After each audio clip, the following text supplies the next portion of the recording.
I'm Russ Kickle, and on this episode of American Reef, we get to talk to Kevin Berta, one of the owners of Shelf Aquatics, about some of the design considerations that he put in place when he implemented a new system out there at Shelf Aquatics in Central Florida.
So when I say system, I mean this system is like the largest, we'll say, nano fish / invert system.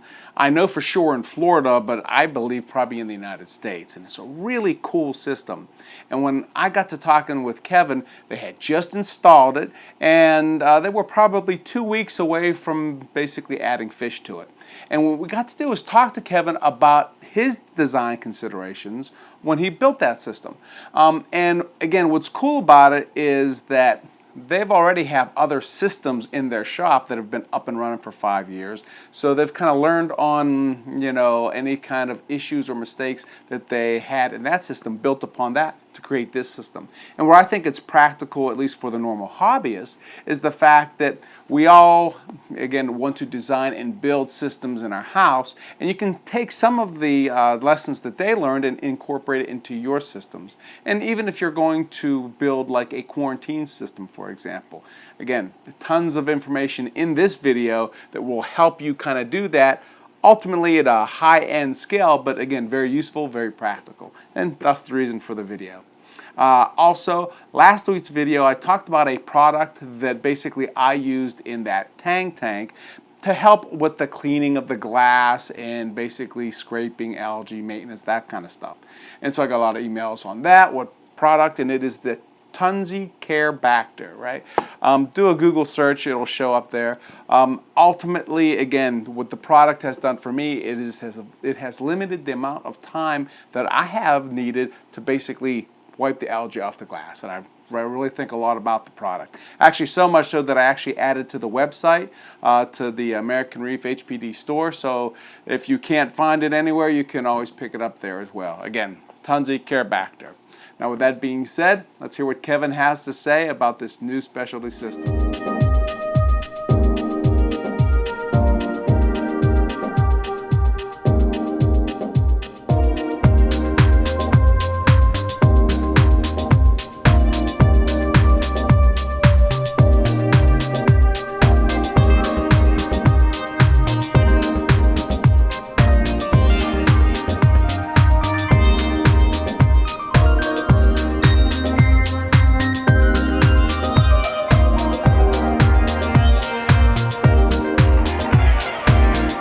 Kevin, first of all, this is new. Oh yeah, this is our new invert system. We're going to be housing a whole bunch of livestock in here. Yeah. Tearing down the old system that's been here since we opened the shop. So pretty excited about this one. It's been a work in progress for a little while. So, okay, first of all, like I told you, my jaw dropped when I came down here just to see the beautiful blue and black and all the little cells, right? But that being said, first of all, let me step back. How long have you been working on it and planning-wise? Because to me, it looked like you put a lot of planning in It's been in the designs for over a year now. I mean, We've been hoping to get things rolling. We went through a couple different acrylics companies to finally get somebody who could get it put together exactly how we wanted it and get everything wrapped up. But now that it's running, we're super excited. The biggest difference, what we're trying to accomplish is have a lot more individual specimen cubicles so we could display a lot more variety of inventory for our customers to come through and check out all the interesting livestock and, you know, new stuff that we can get in, and, you know, maybe keep a few more oddballs in there, you know, like the calico crabs or frogfish or stuff like that. So we'll be keeping a lot of your, you know, smaller gobies in here too, some dragonettes, things that are a little more sensitive to the copper treatments in our other system, along with cleaners and crabs, snails, shrimp, all that fun stuff. And now, okay, so with this, is it just kind of like one central filtration system, or is it, how's it kind of set up? We have the whole system tied together, running on one main filtration system, which is with polishing filter socks, big protein skimmer. We have biopellet reactor. We're running a biomedia reactor too for stability. And on top of that, we have a separate external refugium to house a variety of different macroalgae to keep this thing clean and promote growth of plankton to feed a lot of the more sensitive fish and invertebrates that are going to be in here. So, you know, if you want to take a look, we have all that stuff available. Okay, so first of all, that's a hell of a sump. You think it's big enough? Yeah, that'll work. How many gallons is that bad boy? Oh gosh, I don't even know. Yeah. I'd say probably 200 gallons worth of capacity. That's a heck yeah. You know, biggest thing that we had with the old system is, you know, the socks would be clogging and overfilling pretty frequently. So we wanted to really expand that, make sure that we weren't bypassing any of the waste in this system. So we have about 7 filter socks polishing, I would say about, with 2 hammerhead golds, probably about 8,000 GPH turnover throughout the whole system. As a whole, we got a very large reef octopus skimmer that we're going to be running here to pull out all that waste. And in addition to that, you know, running the biopellets to keep the nitrates down for some of your more, you know, sensitive invertebrates and fish and things like that. Now, on top of that, in the new system, we really wanted to expand the refugium. The previous one just couldn't really keep up with the demand of the system. So, in addition to the main sump, we went ahead and put in a whole nother large multi-compartment system, which this isn't running currently, but we're going to get it fired up next week once the lights come in. And then we're going to house multiple species of macroalgae here, compartmentalized, so we can keep them all separate, kind of show off different types of refugium options. So some of these will be running bare bottom with tumbling chaeto, some of them will have dragon's breath, some of them will be caulerpa, you know, maybe 1 or 2 different varieties, maybe have mangroves in there, you know, with miracle mud as well in a couple of the compartments to help with trace elements and, you know, nitrogen breakdown. On top of that, we have the UV sterilizers going in. So I got one of the 2 stacked up in the side. It's about your height, I would say. Yeah. We're waiting to get the second one torn out of the old system to run them paired together just to keep any infections under control, you know, bacteria completely wiped out, all the algae under control as well. So we just really wanted to go above and beyond to keep the health of the system top notch. So let's talk about that just for a second, right? Because again, you hear like some people say, "Oh man, I wouldn't run a UV. I would run a UV." For a new hobbyist, do you recommend UV sterilization? Do you not recommend UV? I mean, I was kind of the same way initially about being negative on UV. I heard a lot of people saying that, you know, it's just going to take a lot of the good stuff out. But these days, I run them on most of my tanks, reef tanks included, because you can always put them on timers. You can run them at a lower wattage as well. And in general, it really helps control a myriad of issues that you might encounter, like algae problems, especially bacterial infections. People don't even think, not necessarily even with fish, sometimes with things like brown jelly infections or some funky bacterial infections we've seen with some of the Montipora and Acropora, it can help keep that stuff in check as well. In addition to the clarity you're going to get when you run a UV is excellent. You know, a lot less algae too in the system.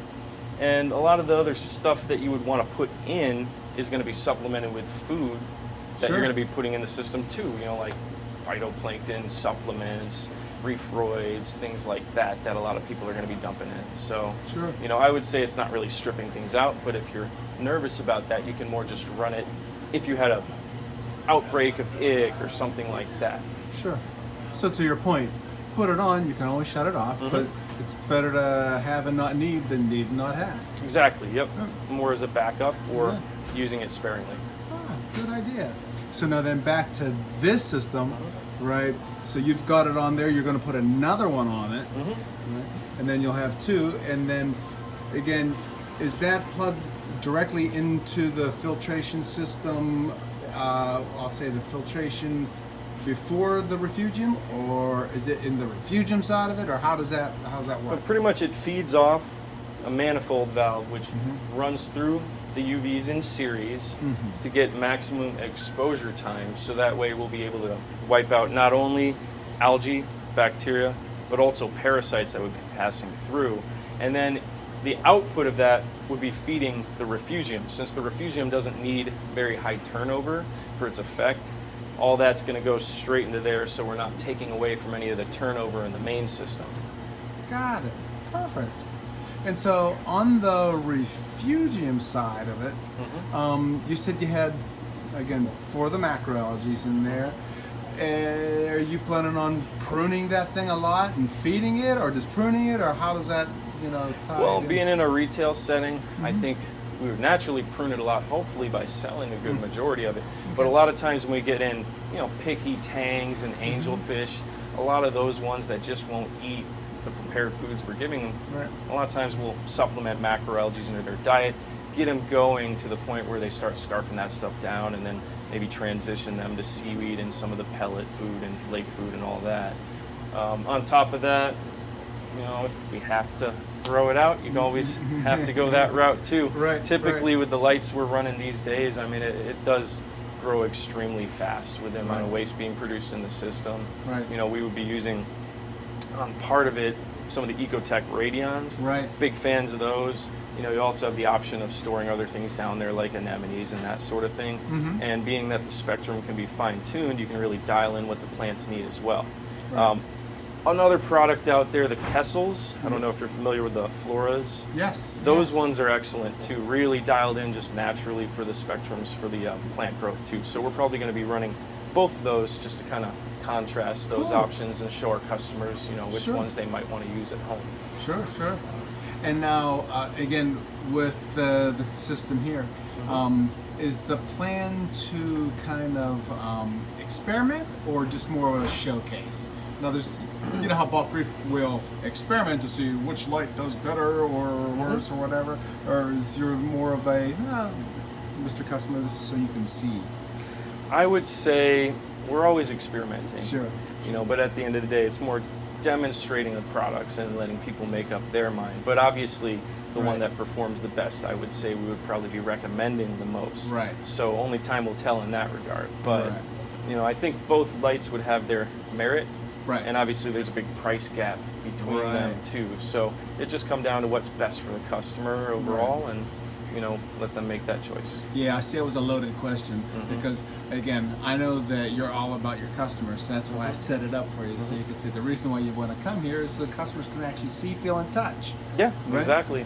And in the long run, we're actually thinking about maybe putting a viewing window in here too, and adjusting the doors just to make it on display so people can walk up and actually see that. I guess it's going to make more work for us having to keep it clean, but at the end of the day, that's no big deal. We got good people here. Exactly.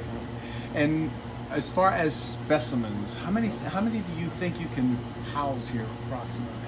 Well, as you can see, the big goal with this system was to have lots of barriers and small compartments. Now, we did a step down tier system, so pretty much in the space that you would normally have one set of tanks, we were able to capture 2 rows, being that most of the stuff in here doesn't need a real high water height or any significant water volume overall. So, a lot of your pistol shrimps and gobies and things like that, we won't have to put in, jars to keep them together. We can pair them off in these cubicles, some of which would have sand, some of which would have, bare bottom for a lot of the snails and stuff.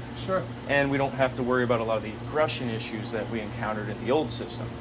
Without having a lot of separation, sometimes we'd come in, there would be a frayed fin on a fish here, a ding here, and that sort of thing. And we've even had some terrible experiences with some wild crabs that would crawl over and demolish a couple fish, unfortunately. So we have lids for each cubicle as well. So hopefully all those issues will be prevented, and we won't have to worry about jumpers as well. Ah, very good. Yep. You know, I've also noticed that it seems to be the light. You have the ability to control lights at different levels, right? Well, the way we set it up is we're actually going to get some wireless controls. Okay. And I'll be able to turn off the whites and the blues independently. Okay. So we do plan on keeping anemones and things like that in here as well, maybe some mushroom corals, some other softies and stuff. So we think that'll be a good way of displaying those things as well, just to be able to get that kind of pop in here. Sure. Show it off a lot better. Sure. And then from a pure, we'll say, hobbyist standpoint, right? If they would put one of these in their basement, right? That would be a heck of an endeavor. Because that's what I would want to do, right? That's why I said, as soon as I saw that, I'm like, Hey, I'm all about it. If you need help, we can get it set up for you or refer you to a builder. But I would say this is probably, more of a section that you would set up for a quarantine or experiment system, something like that. Yeah, that's what I was going to ask you. If you were a hobbyist and you wanted to set something like this section up, okay, let's put your hobbyist there because you are a hobbyist, right? Yeah, and, definitely. And stuff like that. If you would do that, right? What are the lessons you've learned by building it yourself now, because you've done it now, and what would you do maybe a little bit differently, and again doing it in your basement, say, in your house? I mean, I would just make sure you have adequate flow in the compartments. Overall, a very large filtration system, because if you're trying to house a lot of small critters, obviously this is a fairly low water volume relative to what they would prefer. So you'd have to make up for that by having a lot of that contained into your filtration. And if you're, again, trying to experiment or use it as a quarantine system, you're probably going to be feeding pretty heavily too. So by having that extra space down below, it'll really help you, keep things on point. A lot of, I would say, clownfish breeders would probably be interested in something like this to house a lot of different specimens and stages and that sort of thing too. And by having a large refugium, you could be feeding 10 times a day and get away with it without your nitrates and phosphates going sky high. Right, exactly. Well, I guess to that point, if they need help and you'd like to build one, are you available for hire? Yep, we're always willing to build whatever you want. We have some pretty good custom acrylics people that we're working with. We had Wind Rider Creations set this one up for us. They did a heck of a job. The previous company we were working with didn't really come through with what they had promised us, so we ended up switching, and those guys definitely did a great job on this setup. So we're thrilled to have it all up and running now, and hopefully have Livestock all transferred in here maybe by the end of the week or early next week. Nice. Hey, let's go take a look at the old system. Let's see what you're moving from. Yep. Well, this old system was one of the original ones, the last system that we're replacing from when we first opened the store. And that was what, 5 years ago, 6 years ago? Yeah, about a little over 5 years. Okay. So at this point, you can see it's breaking down. We have a lot of worn out paint. I mean, these were tanks that we picked up secondhand from some guy's backyard in Tampa off of Craigslist. Everyone starts somewhere. So we gradually replaced it and getting everything moved over, and I can't wait to take the sledgehammer to this. We have doors down here that don't really come off all the way, so we're itching to get it ripped out. I bet, right? And these animals too can't wait to get a little better home, more space, better water quality overall. So I bet, in a big way, right? Well, so that means by the time this video comes out, right? Basically, Top Shelf here is gonna have a living kind of invert and what would you call it? Invert and specialty fish section up and running? Yeah, I mean, again, more the fish that are more sensitive to the medications, like copper, things like that. Dragonets, ones like seahorses, small gobies, mostly the fish that don't necessarily pop up with ick and those sorts of parasites. But again, we'll be running heavy UV sterilizer for all those things as well. But overall, yeah, I mean, you can look through here, you can see a lot of the stuff that we'd be housing, a lot of nano fish, your Hector's gobies, blennies, dragonets, jawfish, mostly that kind of stuff. So it'll be the biggest in Florida. We sure hope so. I know it's going to be the biggest system in Central Florida. I would say hands down probably Florida, but we'll have to look into it. Good deal. Yep. If you're in the neighborhood, stop by, right? All right, yep. And for everybody, if they forget your name, I'm Kevin Berta at Top Shelf Aquatics. there you go. Thanks, Kevin. Thank you.